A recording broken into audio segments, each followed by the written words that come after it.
Aujourd'hui, je découvre pour vous les safaris condos. Suivez-moi.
Nous venons tout juste du point de vente et de l'usine de Safari Condo située au 1378 chemin Filtro à Saint-Nicolas.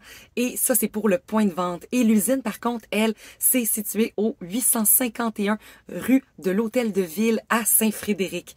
Alors, en Beauce, le Safari Condo, c'est vraiment merveilleux. Ils offrent plusieurs modèles. Et comme vous avez dû voir dans certaines de mes capsules, eh bien, mes parents en ont un et on l'utilise régulièrement afin de faire des petites excursions. Et vraiment, je voulais vous en parler parce que c'est quand même vraiment le fun à avoir pour se promener partout et découvrir tout le Québec ou même encore plus. Alors, mes parents ont le GMC Savannah moteur V8 et on peut asseoir 6 personnes. Donc, il y a 6 ceintures de sécurité et on peut coucher 4 personnes. Par contre, il peut y avoir des ajustements et on peut coucher soit une 5e ou même une 6e personne avec des ajouts au niveau des bancs en avant.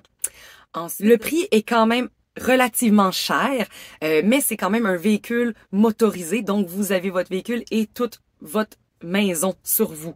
Alors, dans le temps, ce modèle-ci, c'est un 2014 et il se vendait avec les taxes environ 100 000 $ pour ce modèle-ci.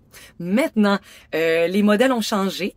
Ils n'ont plus de GMC et ils se sont virés vers les modèles Ram, Ford et Mercedes. On a le Sprinter ou le ProMaster. Alors vraiment, il y a tellement de modèles différents au niveau des motorisés que vous pouvez trouver votre compte, c'est sûr et certain. En fait, maintenant, les nouveaux modèles, par contre, ils sont quand même très dispendieux. On parle d'un minimum 150 000 à 175 000. Tout dépend de ce que vous retrouvez dedans. Par contre, ils sont beaucoup plus gros maintenant aussi. Nous, le toit se surélève, donc des fois c'est un petit peu moins pratique, d'autres fois ça peut être plus pratique, mais ceux qui ont le toit plein, plus grand, coûtent plus cher. Et ils ont maintenant des lits qui sont électriques, donc on peut le monter ou le descendre. C'est vraiment le fun et le lit est toujours fait aussi. Vous avez des modèles aussi qui ont la toilette intégrée et toilette et douche fermée. Nous, ici, nous l'avons pas. On a la toilette et la douche à l'arrière complètement, ce que je vais vous montrer plus tard. Il y a quand même des délais pour avoir son motorisé. On parle d'environ 4 ans maintenant d'attente. Étant donné la pandémie, ils ont eu des gros retards, ils n'ont pas eu la marchandise pour créer leur safari condo et ils sont en attente tout le temps de motoriser avec les compagnies. Alors, c'est un peu plus long les délais maintenant pour avoir un safari condo. Sinon, si c'est quelque chose qui vous intéresse, mais peut-être pas le côté motorisé, vous pouvez trouver des caravanes Alto de différentes grandeurs et différents prix. Les petites caravanes sont vraiment merveilleuses aussi. J'en ai trouvé une. J'ai trouvé la plus grosse qui était tellement belle et ça serait peut-être un achat. Qui sait? Mais vraiment, c'est merveilleux à voir toutes les installations. Alors, si c'est quelque chose qui vous intéresse, pourquoi pas aller au moins regarder les modèles et aller zioter un peu tout ce qui se fait. Parce que vraiment, il y en a pour tous les goûts et pour tous les budgets. Ce VR-ci mesure 20 pieds et on peut lui retrouver là-dedans. En fait, on a tout l'essentiel qui s'y retrouve. Donc, on a les lits.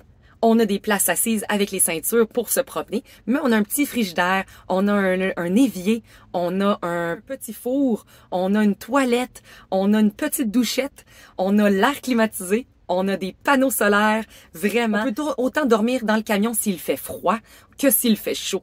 Alors, vraiment, l'idéal par contre, s'il fait chaud, vous devez être plugué pour l'air climatisé. Par contre, tout le chauffage fonctionne au propane. Alors, vous n'avez pas besoin de faire fonctionner le moteur pour vous chauffer.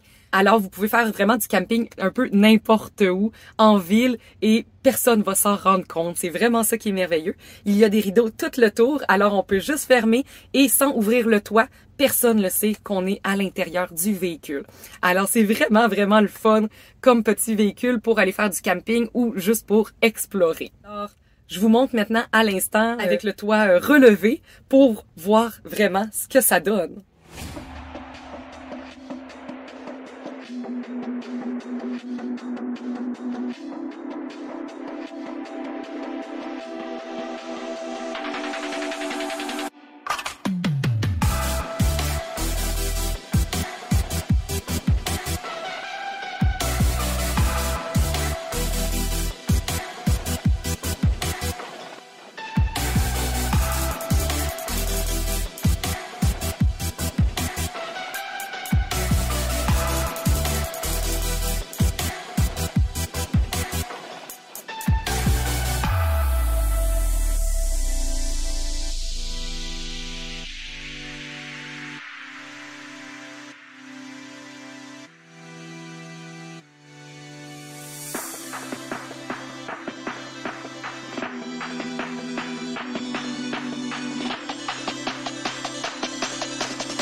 VR tout monté. Vous voyez comment c'est grand maintenant. On a vraiment de la place. Et c'est vraiment merveilleux. Comme ça, on peut cuisiner en étant plus confortable. Et on a ici le four et on a ici l'évier. Donc, on a juste à faire ça comme ça et on a un évier prêt à fonctionner. Le frigidaire se retrouve juste ici et nous avons là du rangement un peu partout. C'est ça qui est vraiment merveilleux. Par contre, quand le lit est ouvert, il y a un petit peu moins d'espace pour aller à certains rangements. Mais quand on ouvre le lit, on a juste à tirer la toilette et de là, on peut monter notre lit et tout se trouve à proximité. Ce VR-ci, c'est de 20 pieds. Alors, vous voyez l'espace qu'on a. La toilette est à l'intérieur, mais il n'a pas de toilette fermée. Alors, vous le faites devant tout le monde. Mais vous avez juste à fermer les rideaux et de là, vous tombez un peu dans le fermé. Et la douche se retrouve à l'arrière, par contre. Donc, c'est un point négatif de ce VR-ci. Et quand on veut s'installer, c'est un peu plus long parce que là, il faut ouvrir tout. Et quand on veut repartir, ben là, il faut tout descendre parce qu'on ne peut pas rouler quand c'est ouvert comme ça. C'est le point négatif. Par contre, il était beaucoup moins cher, alors des fois, on pèse le pour et le contre. Ensuite de ça, que moi, j'aurais un plein, qu'on n'a pas besoin de ouvrir le toit pour quand on veut rouler, quand on veut partir et tout. Je trouve que c'est beaucoup plus simple comme ça. C'est sûr que je voudrais une douche à l'intérieur et la toilette à l'intérieur parce que dans des coins qu'il y a beaucoup de maringouins le soir, ben essayez pas de prendre une douche à l'extérieur parce que vous allez être le buffet des maringouins. Alors, c'est pas mal ça que moi, j'aime moins de ce modèle-ci, mais évidemment, c'était pas les mêmes modèles en 2014 non plus. Alors, ça fait quand même vraiment la job. Et si vous allez dans des campings qui ont des toilettes ou des douches, vous pouvez vous laver à ce moment-là aussi. Alors vraiment, ça c'est vraiment un parfait VR là, pour la route, pour faire des petits campings, mais un peu pour en ville aussi. Si vous voulez aller chez des amis, vous parquez dans leur driveway ou même sur la rue, il n'y a aucun problème. Personne ne va le savoir que vous êtes dedans, juste à pas lever le toit. Ça fait même encore plus sombre à ce moment-là. Alors vraiment, là, vous pouvez dormir même dans les rues de Québec ou de Montréal. C'est ça, c'est un gros point positif de ce VR-ci, de cette grosseur-là. De plus, chez Safari Condo, là, on peut vraiment trouver des modèles différents. On peut trouver du 21, 23 pieds, 24 pieds. Donc, tout dépend de ce que vous recherchez. Si vous voulez la douche intérieure et la toilette intérieure, automatiquement, ça vous fait un peu plus grand de VR. Et évidemment, les coûts viennent aussi avec. Alors, c'est pas mal tout pour ma capsule cette semaine. On se revoit la semaine prochaine pour une prochaine capsule. Bye bye!